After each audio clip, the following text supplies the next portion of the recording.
Imagine this with me. You walk into a bank, you're looking to buy your very first home. You're excited, maybe a little bit nervous, but you feel like you've got what it takes and you're not worried too terribly much.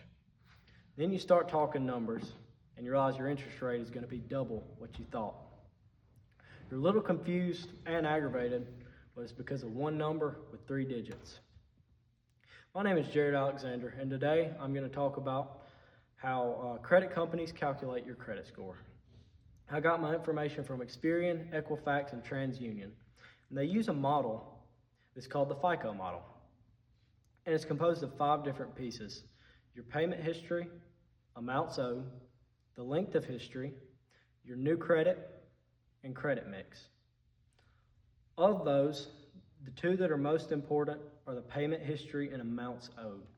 They make up 65% of how they calculate your credit score.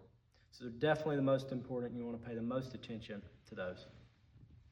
So your payment history, that's basically just if you've been on time every time when you're making your payments. You know, if you're not making your payments on time, credit companies, they obviously don't like to see that. And it makes a lot of sense that that's the most important thing, making up 35% of their calculations. But you know, some people don't know enough about how important it is to keep a good credit score. Now, the next thing you want to look into is the amounts owed. Basically, all that is if you've been maxing out credit cards, and if you have, it is not a good look. If you've been maxing out credit cards over and over, it brings your credit score way down. Credit companies, they definitely don't like to see that either.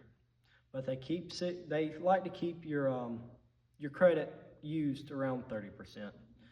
Anything above that, it starts to look like you're maxing out credit cards over and over, and it's not a great look. Next thing that they look at is the length of history. And all that is how long that you've been working with credit. And if you've been working around credit more, then you've got a little more experience with it, and they look at you as more financially responsible and able. And it could be an age thing. Younger people, they're going to be maxing out credit cards and just paying them exactly when they have to. And but it definitely is a little bit better to been with a credit union for longer. Then the next thing that you don't want is new credit. That, it just makes a bad look. They don't want to see you opening up new credit cards every month just because, it really does look like you're in financial panic and you don't really know what to do. So you just open up a new card, and that'll bring your credit score down quite a bit, as it makes you look like you can't afford a credit card. And that definitely will come back to bite you, because if you're getting new credit cards every month or so, then you're going to have to pay those off eventually. And whenever you are getting new credit cards, they can tell something's wrong, and they start jacking up your interest rates and bringing that credit score down. One thing that credit companies absolutely love to see is a big credit mix.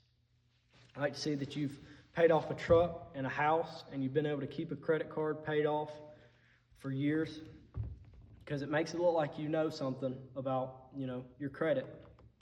It makes you look more responsible, and they really do like to see that. And like I said, it makes you look more responsible and financially able, just like your length of history can help with that. But I hope this has helped just a little bit, and maybe it helps somebody figure out how to reduce their interest rates and raise their credit score.